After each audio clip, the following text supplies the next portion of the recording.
सृष्टि की नजर में धन है ना जी। परंतु क्या वो धन, चाहे वो 1 करोड़, चाहे 10 करोड़, चाहे 20 करोड़, जितना मर्जी इकट्ठा कर लो, या अंबानी बन गए, हजारों करोड़ हो गए, क्या वो धन? एक तो मैं पहले ये बात समझा दूं, क्लियर कर दूं, मैं कमाने के लिए, मेहनत करने के लिए मना नहीं करता। 8 घंटे आपने मेहनत करनी है, और बल्कि मैं तो कर्म करने के लिए, मेहनत करने के लिए प्रेरित करता हूँ जन्मपत्री देख के। पर एक होती है इच्छा।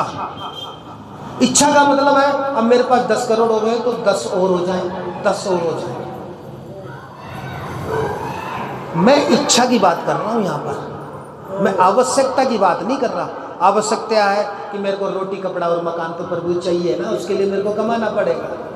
बच्चों के खर्चे उसको तो पूर्ण करना पड़ेगा। और ध्यान कर लो, जो भक्ति करता है ना सच्ची, जो सच्ची भक्ति करता है, परमात्मा उसकी सुनता है। तुम 8 घंटे मेहनत करोगे तो कृष्ण भगवान ने कहा है, कर्मण्यवादी कारस के माफले सुखदाचन कर्म फल हेतु संगतो से कर्मणि।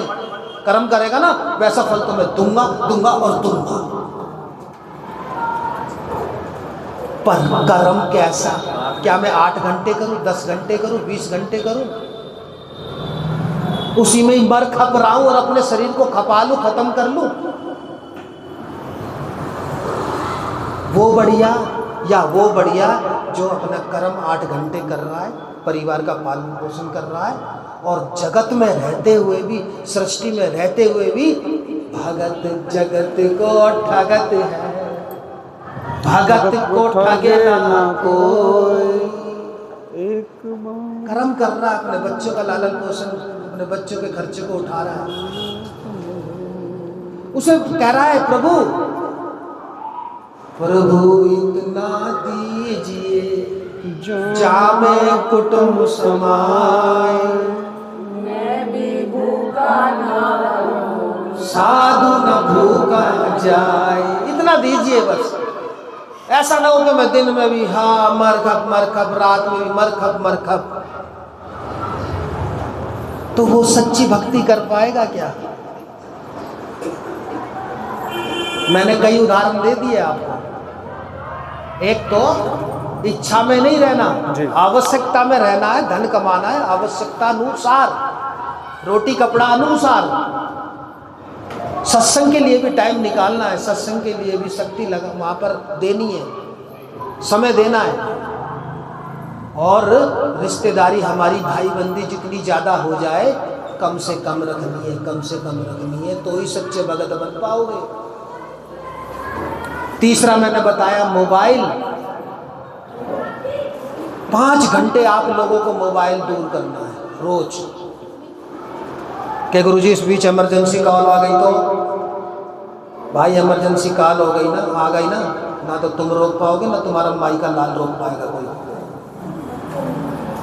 जब इमरजेंसी ही होनी है तो वो होके रहेगी, वो चाहे बराबर के कमरे में ही हो जाए, बराबर के कमरे में बैठ कर कोई हार्ट अटैक कर ले तो फोन से उसका कोई मतलब नहीं है। जब 5 घंटे मोबाइल छोड़ना है तो छोड़ना है। यही तो सच्ची भक्ति है, यही तो सच्चा तप है। क्या छूट पाएगा तुम्हारा मोबाइल? क्या कम हो पाएगी तुम्हारी रिश्तेदारी? क्या कम हो पाएगी तुम्हारी भाई बंदी? क्या तुम अपने आप को समझा पाओगे कि कमाना तो है, कमाना इतना कि प्रभु इतना दीजिए जामे कुटुंब समाए, मैं भूखा ना रहूं, साधु न भूखा। सच्चा भगत यही है कि संसार में रह रहा है, सृष्टि में रह रहा है, और वो आवश्यकता को जानता है और इच्छा को जानता है कि इनमें से कैसे फर्क करना है। वो जानता है कि मोबाइल से कैसे बचना है, वो जानता है कि रिश्तेदारी से, भाई बंदी से कैसे बचना है। अच्छा, आपके भाई बंद रिश्तेदार बहुत हैं, अच्छा ठीक है। अब ये भी है कि भाई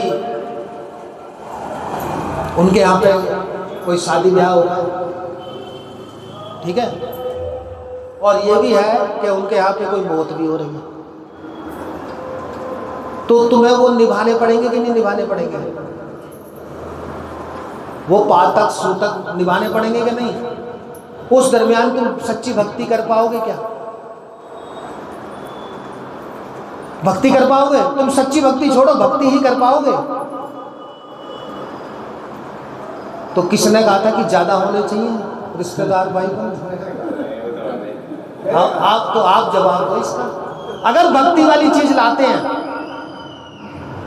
और दोनों में फर्क करते हैं, सामने भक्ति खड़ी है आपके, क्योंकि भक्ति समय मांगती है, भक्ति सच्चेपना मांगती है।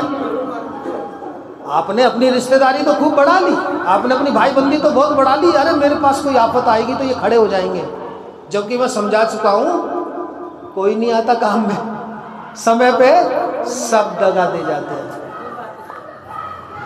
अब आप ही अपने क्वेश्चन का, अपने ही प्रश्न का जवाब दोगे कि मेरी बात सही है या आपकी बात सही है? आपकी बात